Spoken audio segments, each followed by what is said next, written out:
Hey everyone, welcome back to our channel app tutorial. On today's video, I'm going to show you how to blur your photos on Muzz app. It's very quick and easy, so let's get started. First, open the Muzz app on your phone. If you don't have the app yet, you can get it from Google Play Store or the Apple App Store. Once you do that, launch the app and sign in into your Muzz account.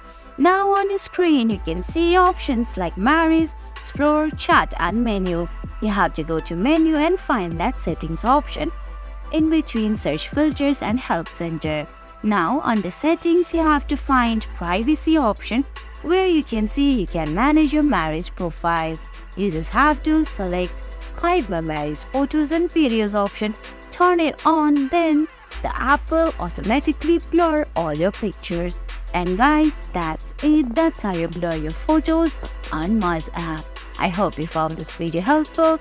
If you did, please give it a thumbs up, leave a comment, subscribe to our channel and hit that bell icon. See you in the next video. Thanks for watching.